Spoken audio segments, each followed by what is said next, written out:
نداء الحق صوت قد شجاني وبلغني الحقيقة والأماني وكان لي السبيل إلى المعالي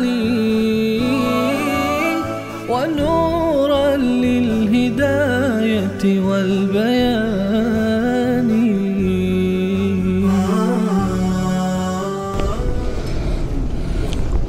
أعوذ بالله من الشيطان الرجيم. بسم الله الرحمن الرحيم. واسأل من أرسلنا من قبلك من رسلنا أجعلنا من دون الرحمن آلهة يعبدون ولقد أرسلنا موسى بآياتنا إلى فرعون وملئه فقال إني رسول رب العالمين. صدق الله العظيم. اللهم صل على سيدنا وشفينا ومولانا محمد وعلى آله وصحبه وسلم.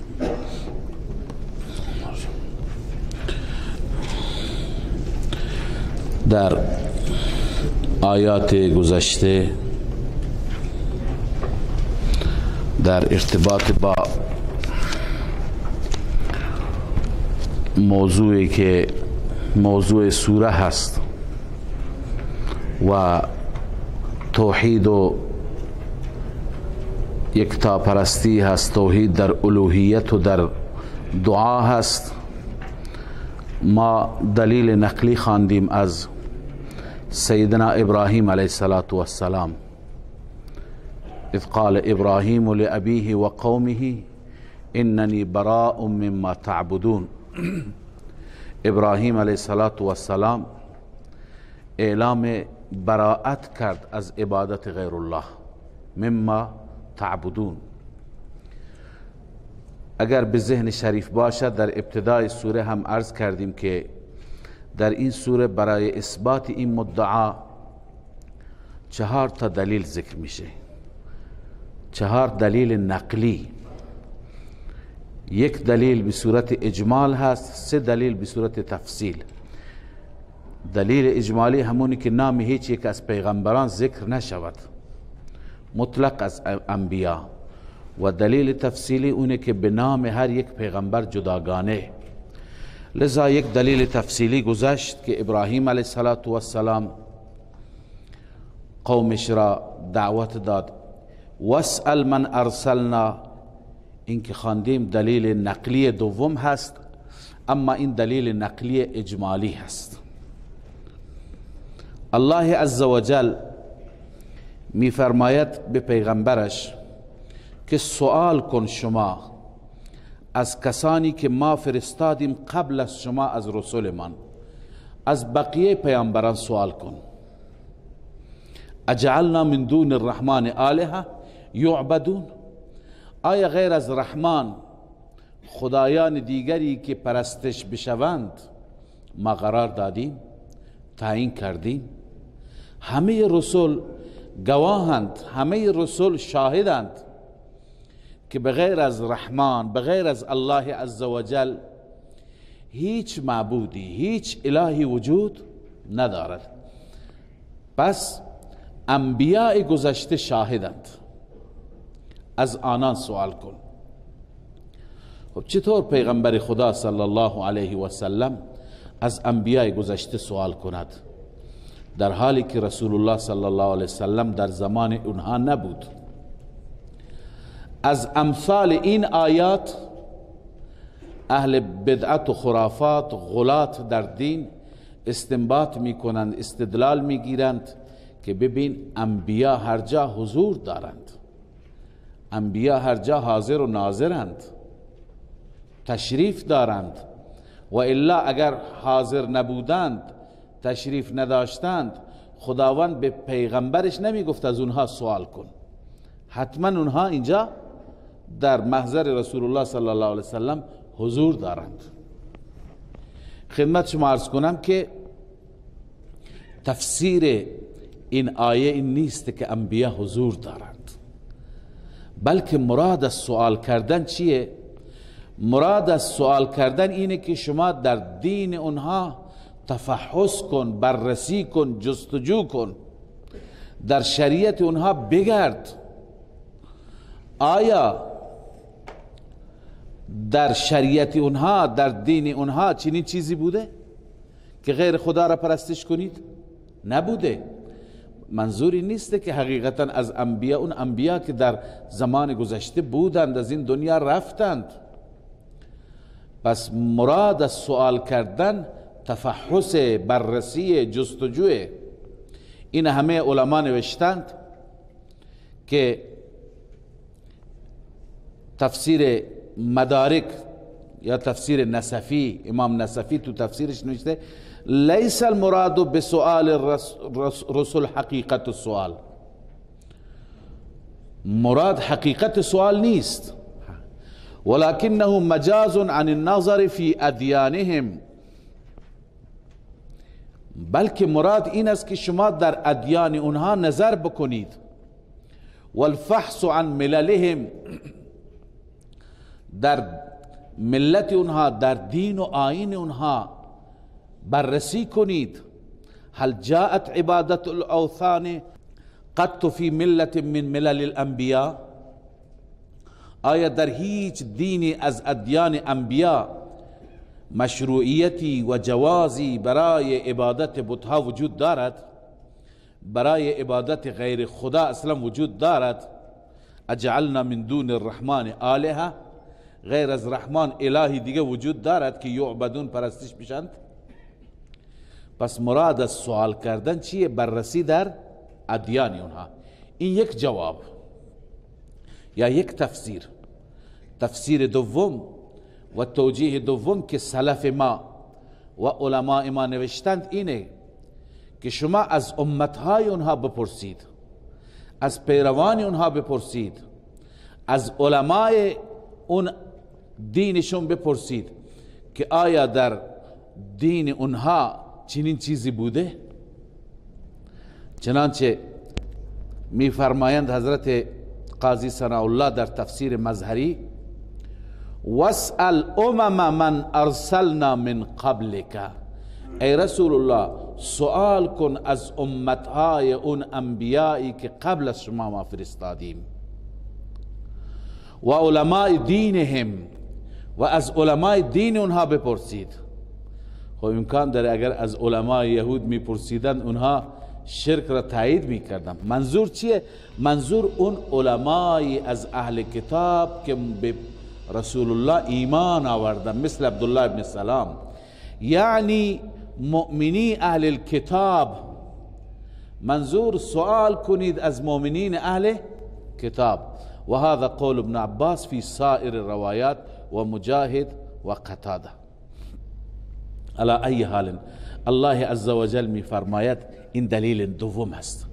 از انبیاء گذشته بپرسید، در دین اونها جستجو کنید، بررسی کنید، کتابهای اونها را بگردید، از علمای اهل کتاب بپرسید اجعلنا من دون الرحمن آلهه، آیا ما بغیر از رحمان، بغیر از ذات مهربان معبود دیگه تعیین کردیم که یعبدون، معبودان دیگری که پرستش بشوند؟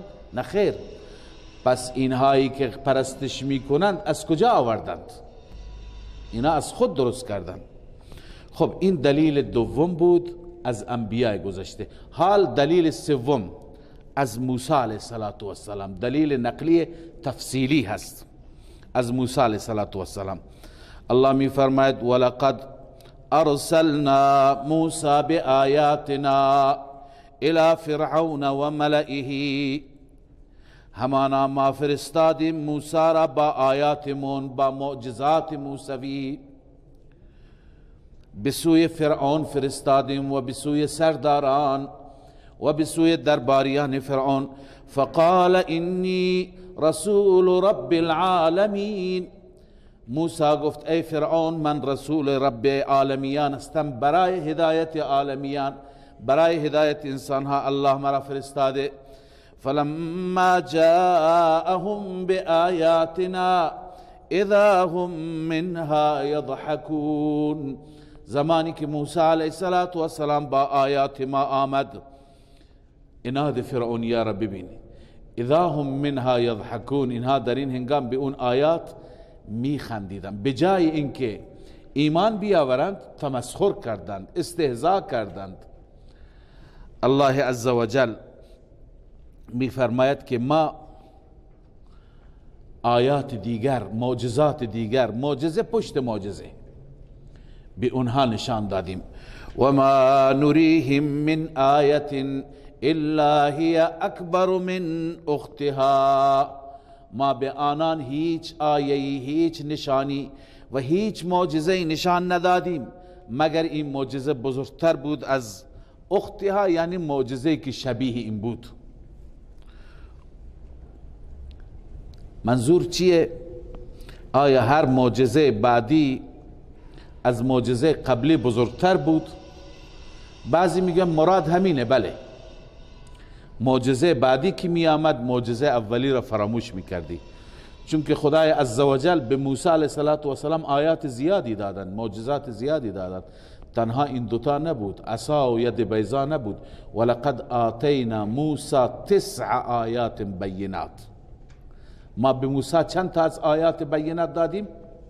9 تا. لذا 2 تا اینا هستند، 5 تا الله عزوجل اونجا ذکر کرده. فارسلنا علیهم الطوفان والجراد والقمل، اینا آیات بزرگ بودند. آیات کوچکتری که جز این 9 تا نیستند هم بیشمار بودند. به هر حال هر معجزه نسبت به معجزه قبلی بزرگتر بود.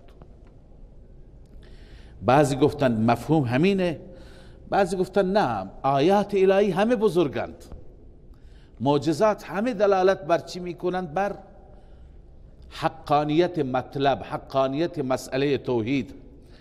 بلکه مراد از این جمله این است که همه اون آیات بزرگ بودند. والمراد وصف الكل بالكبر، مراد اینه که همه معجزات چی بودند؟ کبیر بودند، بزرگ بودند. که قولک رأیت رجالا بعضهم افضل من بعض، بیضاوی. مثلا شما میگید من مردانی دیدم بعضی از بعضی بزرگتر بودند، معنیش چیه؟ یعنی همه بزرگ مرد بودند، همه انسانهای وارسته بودند، به این معنی هست. پس معجزات این که به موسی علیه السلام داده شد همه چی بودند؟ معجزاتی بزرگ، معجزاتی عجیب. الا هی اکبر من اختها، هیچ معجزه ای نبود که اون معجزه از معجزه دیگر بزرگتر بود، یعنی همه معجزات بزرگ. و اخذناهم بالعذاب لعلهم یرجعون، اینا ضمن این که معجزه هم بودن، عذاب برای فرعونیان هم بودن. ما فرعونیان را مؤاخذه کردیم با عذاب، لعلهم یرجعون، شاید برگردن، اونها برگردن از شرک و کفر، برگردن از غیر الله پرستی یا از فرعون پرستی. هر بار که معجزه می آمد برای اونها بلایی بود. فارسلنا علیهم الطوفان، طوفان آمد، والجراد، ملخها، غورباغه‌ها، خون، اینا هم شپش، اینا همه عذاب بودن برای فرعونیان که آیش را بخوانیم اونجا توضیح میدیم ان شاء الله. لذا هر بار اونها به موسی میگفتند ای موسی از پروردگارت بخواه، مطالبه کن که این عذاب را از ما بردارد، ما ایمان میاریم. خداوند میفرماید ما که بر می داشتیم دوباره اینها تمرد میکردند. قومی که واقعا ایمان نصیبش نشه توفیق هم پیدا نمیکنه. لذا چنان معجزاتی بود. و قالوا یا ایها الساحر، گفت ای جادوگر، به موسی گفتن ادع لنا ربک بما عهد عندك، از پروردگارت بخواه اون چی که عهد کرده نزدت که اننا لمهتدون، که ما هدایت میشیم. یعنی وعده کرده که ما هدایت بشیم، ما هدایت میشیم، ایمان میآوریم، بخواه که این عذاب را از ما دفع کند. اینجا حتما برای شما هم جای اشکال است که از یک طرف نیازمندند که این عذاب چی بشه، از اونها دفع بشه، از یک طرف به موسی میگن جادوگر. بعضی از مفسرین میفرمایند که اونها به زبان نگفتند، در دلشون بود، اونها موسی گفتند، ولی خدای عزوجل تعبیر کرد به اون چیزی که در دل اونها بود. خدا در قرآن تعبیر میکنه، اونها نگفتن جادوگر، اونها گفتن یا موسی، ولی هر بار که عذابی بر اونها میآمد، طوفانی میآمد، اونها میگفتن این جادوی دیگری هست. تو دلشون میگفته این جادوگر را بگیم که این بار این از ما دور کنه، لذا نمیگفتن یا ساحر، گفتن که ای موسی. ولی خب خداوند حرف دلشون را اینجا ذکر کرد. اما جمع دیگر از مفسرین که بعضی گفتند، حضرت علامه آلوسی اینها را جمهور میگه، جمهور معتقدند که کلمه ساحر و کلمه جادوگر از نظر اونها کلمه بدی نبود. از نظر ما ساحر جادوگر چیه؟ کلمه نامناسبی هست. در عرف اون زمان بزرگترین عالم و کسی که خیلی بلد بود بهش میگفتن ساحر، گرچه بیشترین علم هم در اون زمان علم چی بود؟ سحر بود. در زمان سیدنا موسی علیه السلام دور سحر بود، دور جادوگری بود. لذا اگر میگفتن فلانی جادو بلد هست، این بد نبود، همه به اون نگاه میکردند به عنوان یک مرد بزرگ. پس یا ایها الساحر از نظر اونها کلمه بیادبی نبود. چنانچه علامه آلوسی گفته قال الجمهور و هو خطاب تعظیم، این خطاب چیه؟ تعظیم است. فقد كانوا یقولون للعالم الماهر الساحر، به عالمی که ماهر بود چی میگفتند؟ ساحر میگفتند. پس یا ایها الساحر به معنی ای علامه، ای عالم بزرگ، ای شخصیت علمی، معنیش اینه. پس توهینی از نظر اونها نبود. ادع لنا ربک بما عهد عندك، مطالبه کن، دعا کن برای ما از ربت به سبب اون چی که عهد کرده پیشت، که عهد کرده که اگر ما ایمان بیاوریم دفع میکنه از ما عذاب را. عهد کرده لذا ما ایمان میآوریم. انا لنا لمهتدون، در صورت دفع عذاب ما هدایت میشیم، ما ایمان میآوریم. اما خدای عزوجل از نقض عهد فرعونی ها میگه، از پیمان شکنی میفرماید فلما کشفنا عنهم العذاب اذا هم ینکثون، زمانی که ما دور کردیم از آنان عذاب را، در این هنگام آنها عهد شکنی می کردند. عهد شکنی شروع هر بار بعد از هر برداشتنی. و نادا فرعون فی قومه، الله عزوجل استکبار فرعونی را، تکبر فرعون را ذکر می فرماید. همین تکبر و همین غرور باعث شد اون بدبخت از ایمان محروم بماند و به عذاب همیشگی خدای عزوجل گرفتار بشه. و نادا فرعون فی قومه، ندا کرد، صدا و فریاد برآورد فرعون در قومش. قال یا قوم الیس لی ملک مصر و هذه الانهار تجری من تحتی. برتری خودش را به خاطر چی میگه؟ به خاطر اینکه من رئیسم، من پادشاهم، من پول دارم. ای قوم آیا برای من نیست ملک مصر، پادشاهی مصر، و هذه الانهار، و این نهرها و دریاها، تجری من تحتی، جاری است. من تحتی یعنی به امر من، در ملک من اینها جاری هستند. فرات عرض کنم که نیل، رود نیل اینجا هست، طبق دستور من هست، امر من هست. افلا تبصرون، آیا شما نمی بینید؟ یعنی شما باید ببینید و بگویید که من افضلم یا موسی. ام انا خیر من هذا الذي هو مهین ولا یکاد یبین.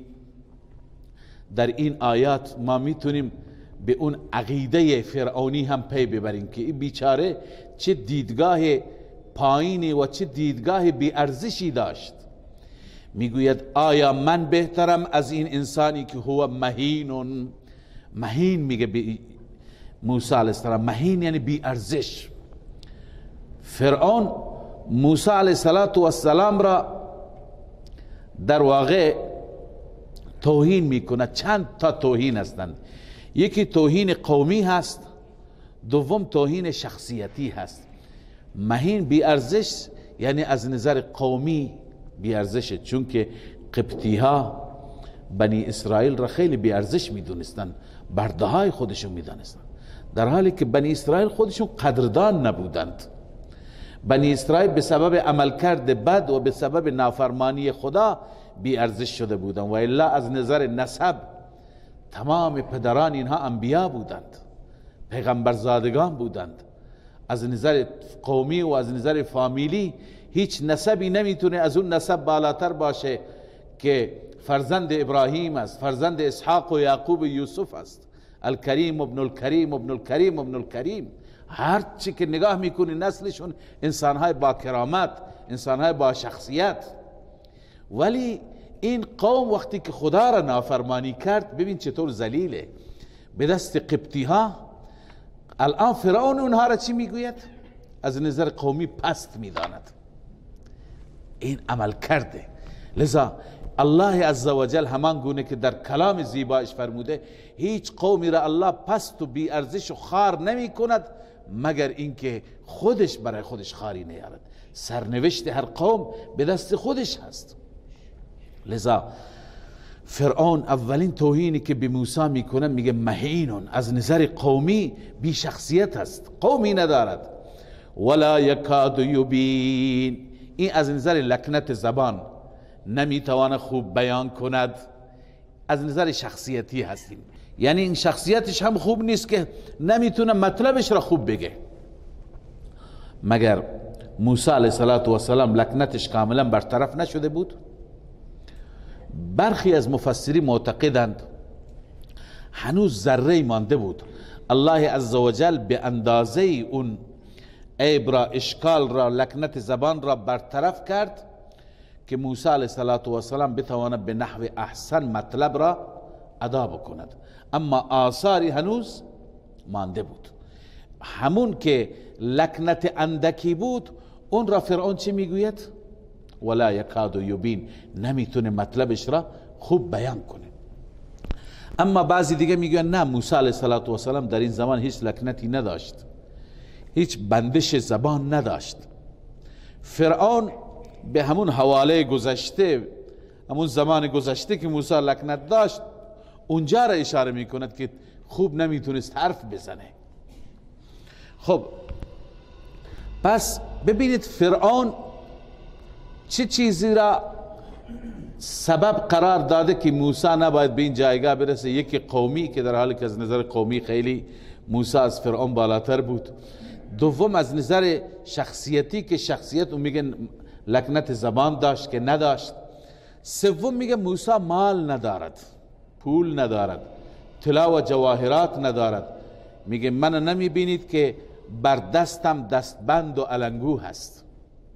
اون زمان رسم این بود، پادشاهان مصر و فراعنه مصر علنگوها و دستبندهای طلایی زیادی داشتند.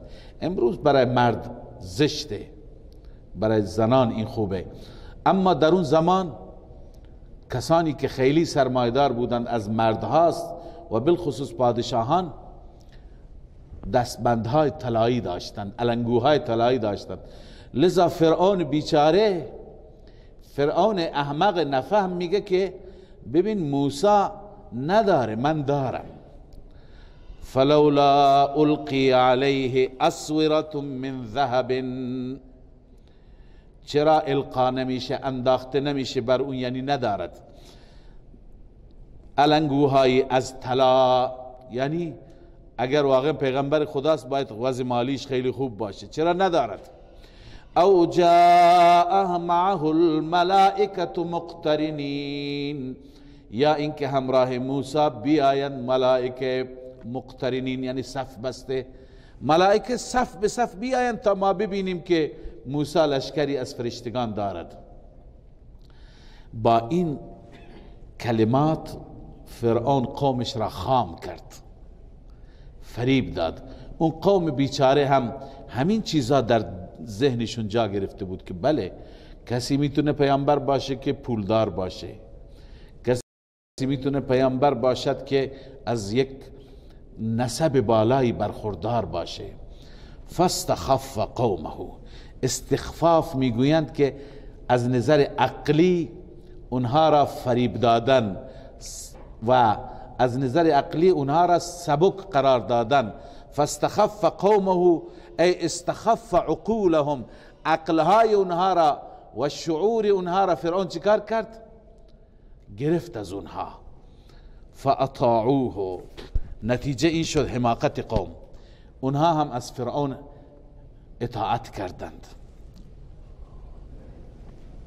علت اطاعت را هم الله می فرماید انهم كانوا قوما فاسقین، بدون شک آنان قومی بودند فاسق، فسق کارشون بود. به هر حال نتیجه چی شد؟ این دلیل را الله عزوجل ذکر کرده، شما در سوره های دیگه با تفصیل میخوانید، اما اینجا الله خلاصه میفرماید فلما آسفونا انتقمنا منهم فاغرقناهم اجمعین. الله میفرماید زمانی که ما را به خشم آوردند، زمانی که ما را ناراضی کردند، انتقمنا منهم، ما از آنان انتقام گرفتیم، ما عذاب به عذاب گرفتارشان می کردیم. فاغرقناهم اجمعین، ما غرق کردیم همگی را، همه غرق شدند، همه سرکشان متمردان، اینهایی که به طلا و به ریاست و به قدرتشون می نازیدند. فجعلناهم سلفا و مثلا للآخرین. الله می فرماید ما آنان را قرار دادیم، فرعون و فرعونیان را، سلفا یعنی داستانی گذشته. سلف گذشتگان را میگن، نه؟ برای ما اون به عنوان امروز چی هست؟ یک داستان دیرینه هست و مثلا و نمونه عبرتی هست برای آخرین، برای انسانهایی که بعد از فرعون میآیند. اونا بدونند که واقعا کسی که مثل فرعون متمرد باشد، سرکش باشد، مست قدرت و مغرور قدرت باشد، چگونه به عذاب و گرفت خدا گرفتار میشه. لذا این نمونه هست برای عبرت. پس این دلیل نقلی سوم بود از پیامبر خدا موسی علیه السلام، که موسی هم به سوی یکتاپرستی دعوت داد، فرعون و فرعونیان قبول نکردند، خداوند فرعونیان را به عذاب سخت گرفتار کرد. خب دلیل نقلی چهارم، تفصیلی چهارم، این از حضرت عیسی است. خداوند در این سوره مبارکه از همه انبیا دلیل ذکر کرده که حاصل این دلیل هم همینه که عیسی علیه السلام به قومش گفت ان الله هو ربی و ربکم فاعبدوه.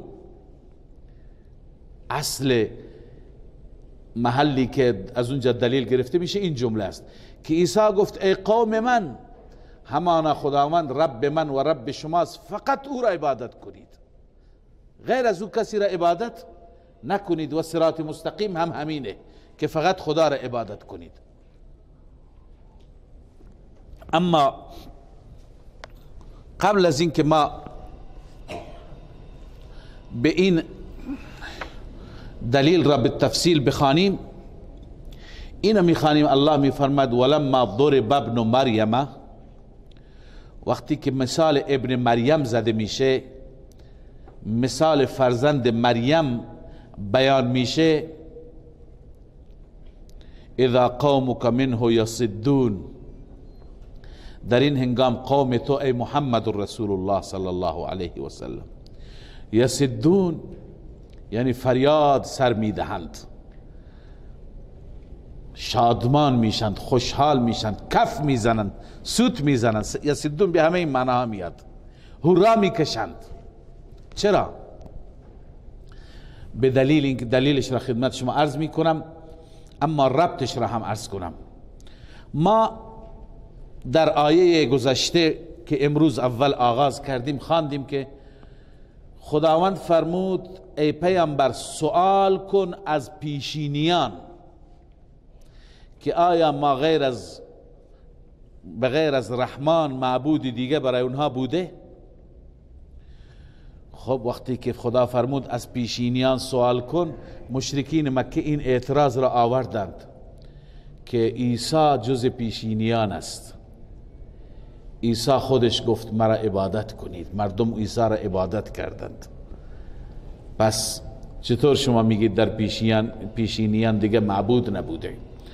الله عزوجل اینجا جواب میده که عیسی نگفت مرا عبادت کنید. عیسی خودش مردم را دعوت داد به سوی عبادت چی؟ به سوی عبادت خدای یگانه. اما بعضی دیگه میگویند وقتی که آیه شریفه نازل شد انکم و ما تعبدون من دون الله حصب جهنم، ای مشرکان شما و معبودان شما که غیر از خدا پرستش میشوند، شما همه در روز قیامت زغال و اخگر روشن جهنم هستید. یکی از سردمداران مشرکین، از رؤسای مشرکین به نام عبدالله ابن زبعری، این عبدالله ابن زبعری گفت که عجب، پس اگر ما و خدایان ما تو آتش هستیم، عیسی هم کسی هست که مردم او را عبادت می کنند. هر جا عیسی باشد ما هم راضی هستیم خدایان ما اونجا باشد. با این استدلالش همه مشرکین سود کشیدند، همه مشرکین کف زدند که ما از نظر استدلال چیکار کردیم؟ برد کردیم. این پیغمبر دیگه جوابی برای ما ندارد. الله عزوجل اینجا جواب میده. جواب اینه که منظور اون خدایانی هست که اونها برای عبادت خودشون راضی هستند. عیسی علیه السلام را الله پرسید که ای عیسی تو گفتی که من و مادر من را عبادت کنید؟ عیسی علیه السلام گفت سبحانک یا عیسی انت قلت للناس اتخذونی و امی الهین من دون الله، تو گفتی من و مادر من را بغیر از خدا پرستش کنید؟ قال سبحانک، وار اله تو پاکی، تو شریک نداری، ما کجا و شما کجا؟ ما یکون لی ان اقول ما لیس لی بحق، خدایا برای من سزاوار نیست، لایق نیست که چیزی که حق نیست من بگم. ان کنت قلته فقد علمت، اگر من گفتم تو میدانی، تو خبر داری من کجا گفتم. لذا الله عزوجل در این آیات متعدد میگه عیسی از اونها نبوده که بگه من عبادت کنید. الله عزوجل همون جایی که فرمود انکم و ما تعبدون من دون الله حصب جهنم، همون جا جواب داد که شما و خدایان شما اخگرهای جهنم هستید.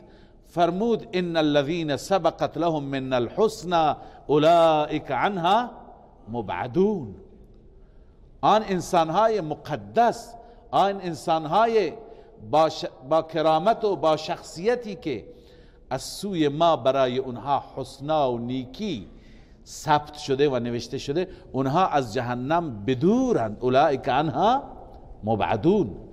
لذا پاسخ اونها را الله عزوجل اینجا بیان می فرماید. الله می فرماید ولما ضرب ابن مریم، وقتی که مثال ابن مریم زده میشه، مثلا به عنوان مثال، به عنوان صفت صفت فرزند مریم یعنی عیسی گفته میشه اذا قومک منه یصدون، در این هنگام قوم تو منه از آن ذکر ابن عیسی، از اون صفت ابن عیسی یصدون پایکوبی میکنند، هورا میکشند و شادمانی میکنند. وقالوا آلهتنا خیر ام هو، میگویند آیا خدایان ما بهترند یا عیسی؟ ما ضربوه لك الا جدلا، الله میفرماید این را بیان نمی کنند، این مثال را نمیزنند برای شما مگر از روی جدل، فقط برای جدل، و الا میدونند که عیسی بنده‌ای نبوده که برای عبادت خود مردم را دعوت کند. بل هم قوم خصمون، الله میفرماید بلکه اینها قومی هستند جدل کننده، اهل خصومت، اهل جر و بحث. و الا حقیقت عیسی اینه ان هو الا عبد انعمنا علیه وجعلناه مثلا لبنی اسرائیل، نیست عیسی مگر بنده ما هست. ان هو الا عبد، عیسی معبود نیست، عیسی بنده هست، عبد هست. اما فرقش با بقیه بندگان انعمنا علی، ما بر عیسی انعام کردیم، لطف و احسانات الله بر عیسی زیاد بود. و جعلناه مثلا لبنی اسرائیل، ما قرار دادیم عیسی را نمونه قدرتی برای بنی اسرائیل. خدای عزوجل قدرت خودش را به بنی اسرائیل نشان داد، عیسی را بدون پدر متولد کرد، عیسی را به تنهایی از مادر الله متولد کرد، لذا نمونه قدرتی برای بنی اسرائیل بود. و باز الله می فرماد ولو نشاء لجعلنا منکم ملائکة فی الارض یخلفون، این تخویف دنیوی هست. شما که اینقدر یاوه‌گویی و بی‌ادبی دارید، من خدا اگر بخواهم، اگر ما بخواهیم، لجعلنا منکم، ما قرار میدیم شما را، منکم به معنای بدلکم هست، به جای شما ملائکه می آوریم که در زمین یخلفون، اونا پشت سر هم بیاند، یعنی شما را نابود میکنیم، شما را از بین میبریم، نسلی از ملائکه می آوریم ما اگر بخواهیم، ولی ما به شما مهلت میدیم، ما این کار را نمی کنیم. و عیسی را الله عزوجل می فرمد و انه لعلم للساعه، عیسی علامتی هست برای قیامت، نشانی هست برای قیامت، یا لعلم وسیله علم است برای قیامت. چطور عیسی وسیله علم هست برای قیامت یا نشانی است برای قیامت؟ دو تفسیر کردن. یکی گفتن اینه که عیسی علیه السلام الان خواندیم نمونه بارزی از قدرت رب العالمین است، همان گونه که خداوند قادر است عیسی را بدون پدر متولد کند. این یکی از عجایب است، نه؟ عیسی بدون پدر متولد شد، همچنین الله عزوجل قادر است که شما بمیرید، شما را بعداً بدون سبب دوباره زنده بکند. اونجا قدرت خدا را دیدی، اینجا هم همونطور است. بس بعضی گفتند که عیسی وجودش چی هست؟ علامتی هست یا وسیله علم هست برای قیامت، از این جهت که همان گونه که شما بدون پدر متولد میشه، شما عیسی بدون پدر متولد شد، شما هم از قبرها بدون سبب الله میتونه شما را خلق بکنه. و بعضی گفتن نه، عیسی علامتی هست از علائم قیامت. چطور علامتی هست؟ عیسی علیه السلام همونطور که در علائم قیامت آمده، احادیث ما مملو هستند از این بیان، و در آیات الهی، در آیات سوره آل عمران انشاءالله میخوانیم، هم اشاره آمده که قرب قیامت، عیسی علیه السلام از آسمان ها نزول می کند، با کفار جهاد می کند، صلیب را می شکند، خنزیر را می کشد، بر دنیا عیسی مسلط میشه و دین محمد صلی الله علیه و سلم را پیاده می کند. پس عیسی علائمی از علائم قیامت است، یکی از علائم قیامت است، به این معنی است و انه لعلم للساعه. پس ای پیامبر بگو به امت فلا تمترن، ای قل به آنان بگو فلا تمترن بها، شما هرگز شک نکنید درباره قیامت. بها یعنی الساعه، درباره قیامت شک نکنید. واتبعونی، و از من محمد پیروی کنید در توحید. هذا صراط مستقیم، این است صراط مستقیم که شما در مسئله یکتاپرستی و توحید از من گوش کنید. صراط مستقیم همونه که من به شما نشان میدهم. ولا یصدنکم الشیطان، مواظب باشید که این دشمن همیشه وسط راه شماست، این رهزن همیشه از شیطان. ولا یصدنکم الشیطان، باز ندارد شما را شیطان از این راه. انه لکم عدو مبین، همانا شیطان برای شما دشمنی هست آشکار، دشمنی هست آشکار. شما را وادار می کند که با خدا شریک بگیرید، برای خدا فرزند دختر به شما وسوسه می کند، شما از او تبعیت نکنید، شما در توحید از من محمد صلی الله علیه و سلم تبعیت کنید. ولما جاء عیسی بالبینات، خب بحث عیسی بود، گفتیم که دلیل نقلی از عیسی است. زمانی که عیسی علیه السلام با دلائل آمد، با معجزات آمد، بینات هم شامل دلائل توحید میشه و هم معجزات میشه. عیسی علیه السلام به بنی اسرائیل چه گفت؟ قال قد جئتكم بالحکمه، ای بنی اسرائیل من پیش شما با حکمت آمدم. حکمت منظور دلائل روشنی که عقاید شما را اصلاح بکنم.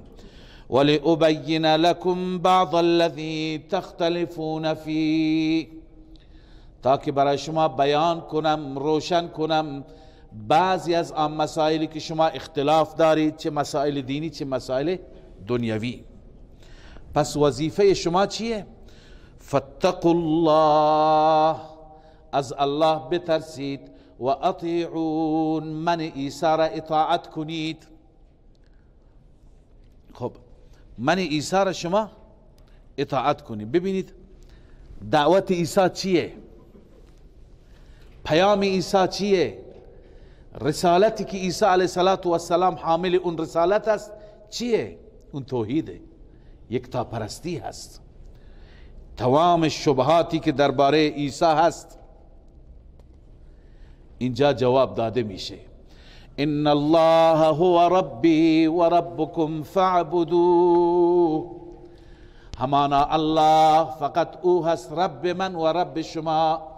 فاعبدوه، فقط و فقط او را پرستش کنید. هذا صراط مستقیم، این صراط مستقیم، یعنی فقط خدا را عبادت کردن، توحید فی العبادت صراط مستقیم است.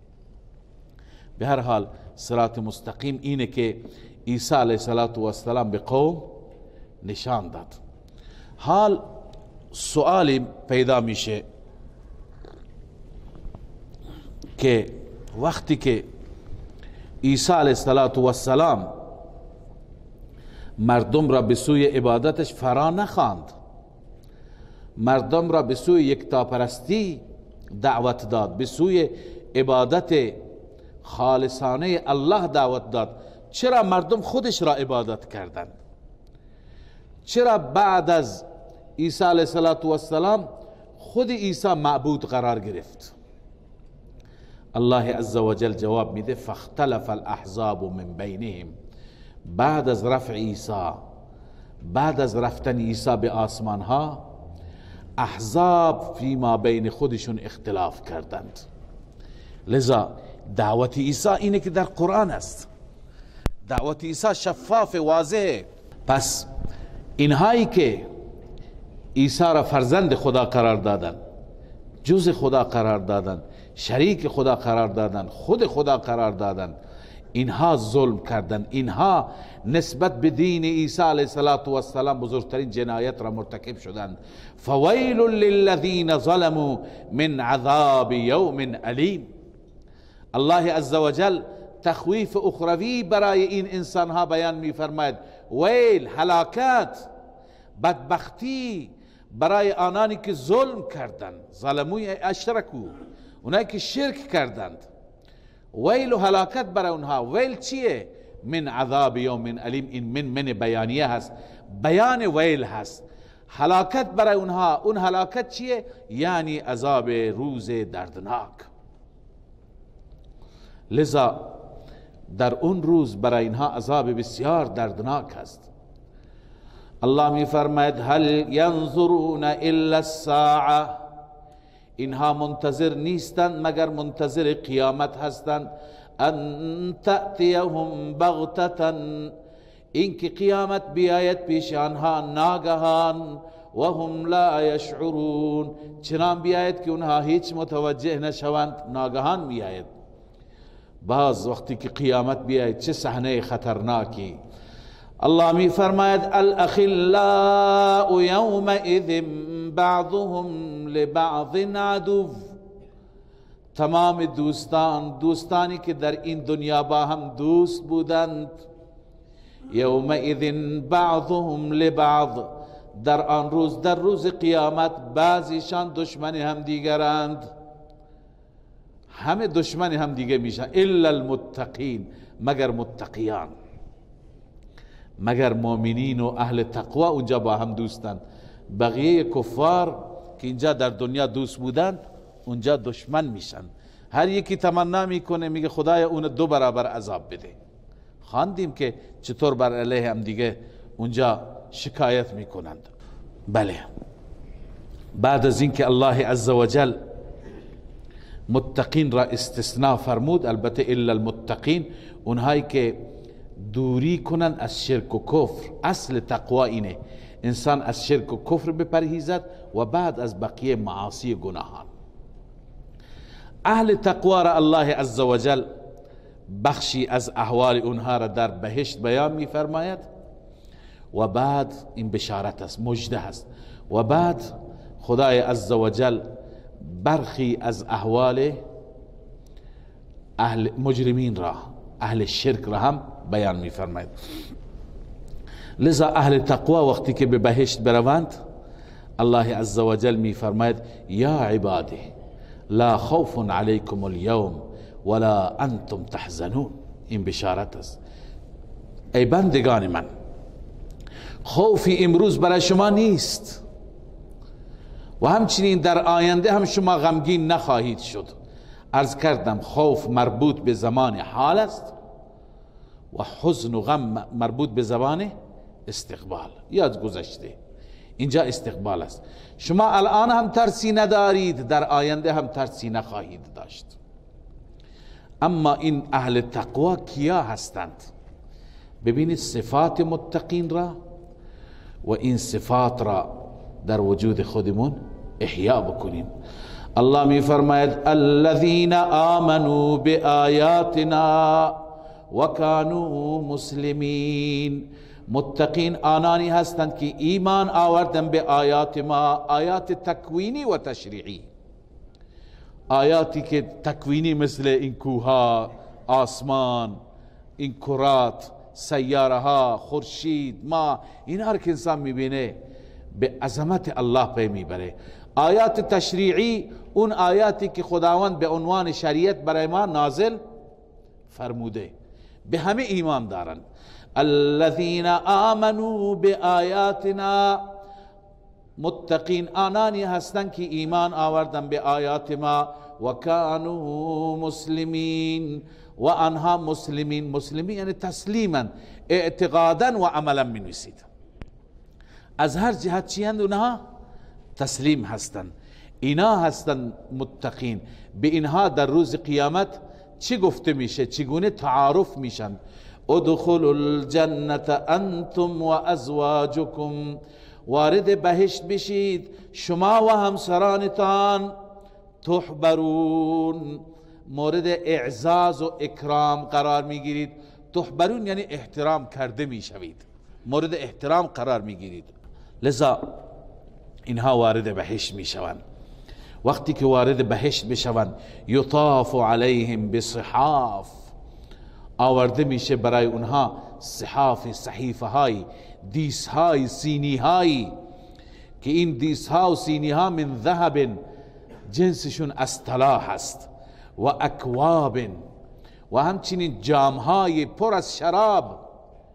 این دیس ها پر از خوراکی هست، پر از مأکولات، پر از خوردنی ها هست، و اکواب و جام های پر از شراب، و فیها ما تشتهیه الانفس، و در این هست، در اون بهشت هست آنچه که دلشون بخواهد.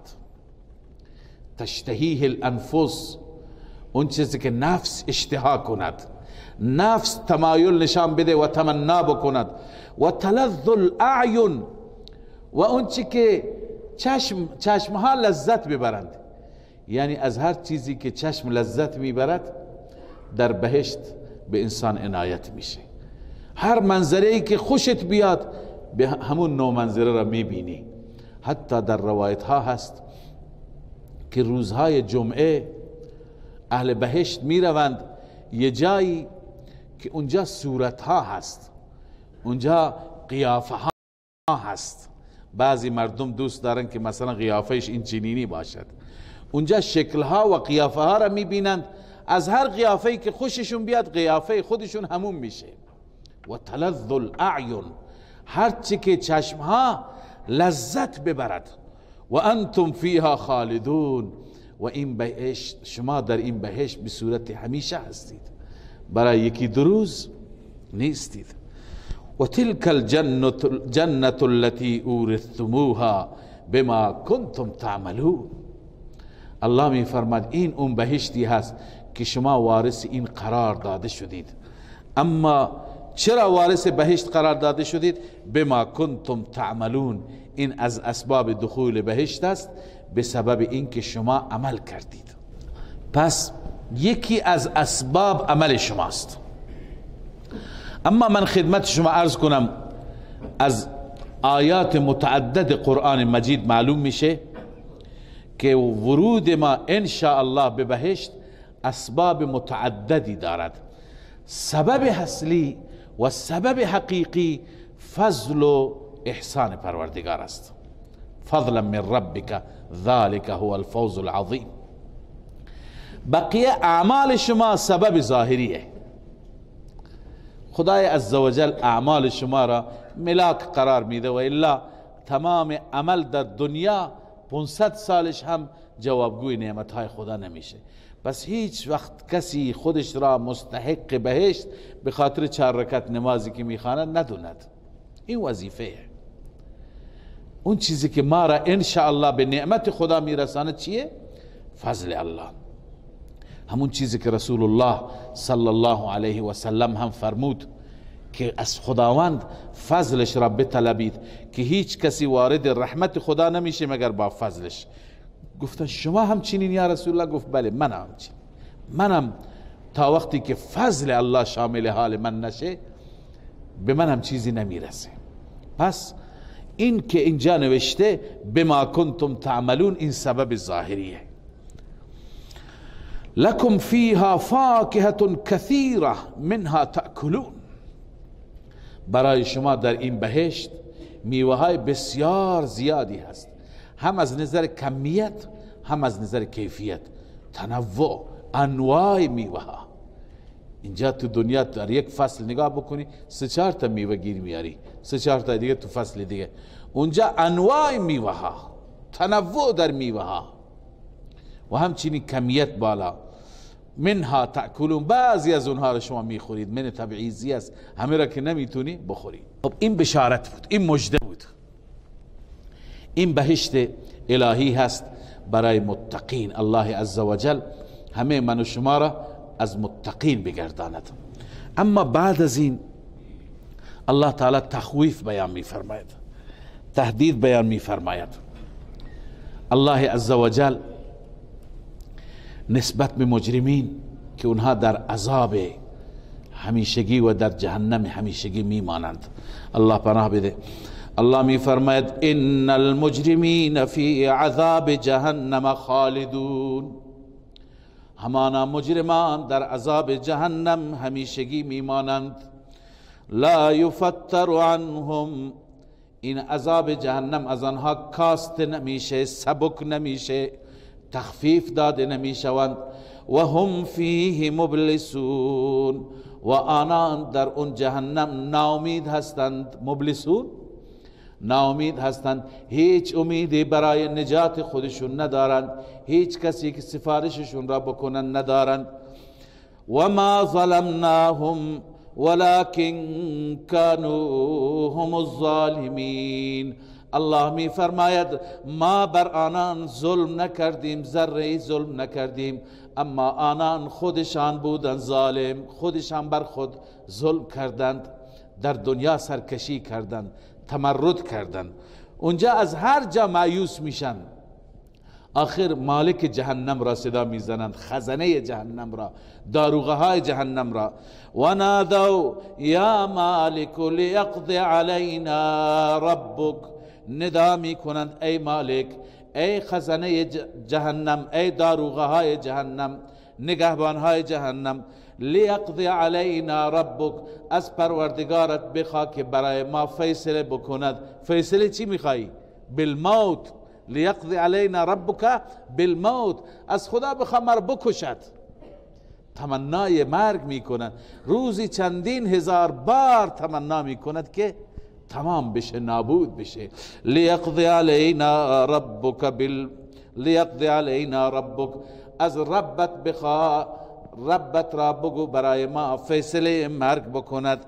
جواب مالک قال انکم ماکثون، ای جهنمی ها شما اینجا ماندگار هستید، نه میمیرید نه از جهنم خارج میشوید. لقد جئناکم بالحق ولكن اکثرکم للحق کارهون. بعد از اینکه خداوند از احوال تلخ جهنمی ها سخن فرمود، حال روی خطاب به سوی مشرکین مکه، روی متمردین و مخالفین قرآن و رسول الله، الله می فرماید لقد جئناکم بالحق، همانا ما حق را پیش شما آوردیم. حق چیه؟ قرآن است، مطالب توحیدیه هستند. ولكن اکثرکم للحق کارهون، اما اکثر شما نسبت به حق چی؟ اکراه دارید، نمی پسندید، توحید را نمی خواهید، از توحید خوشتون نمیاد.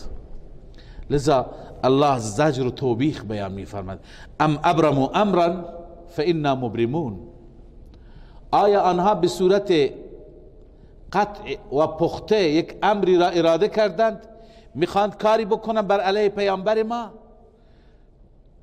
فانا مبرمون، ما هم به صورت پخته کاری میکنیم. یعنی اگر اونها نسبت به پیامبر ما بخواند تعرضی بکنن، نیتی داشته باشم، ما هم قطعا برای اونها برنامه داریم. ابرام به صورت قطعیت، به صورت پختگی. ام یحسبون انا لا نسمع سرهم و نجواهم، آیا آنها فکر میکنند، آیا آنها گمان دارند انا لا نسمع سرهم و نجواهم، همانا ما نمیشنویم اسرار اونها را، نجوای اونها را، نجوا حرفهای سرگوشی اونها را، حرفهای مخفیانه یا جلسات پشت درهای بسته را ما خبر نداریم؟ چرا خبر داریم. بلا و رسولنا لدیهم یکتبون، الله می فرماید بله ما هستیم، رسول ما، فرستادگان ما پیش اونها نشستند، یکتبون، تک تک را می نویسند. کلمه کلمه را می نویسند، همه توطئه ها را، همه دسیسه ها را، همه نقشه های شوم را می نویسند. اونها اونجا چه مشوره می کنند؟ لذا هر توطئه ای که بر علیه پیامبر ما باشد فإنا مبرمون، ما هم برنامه ریزی می کنیم، قطعا خنثیش می کنیم و بر گردن خودشون وبالی و بدبختی می آوریم. صدق الله مولانا العظیم.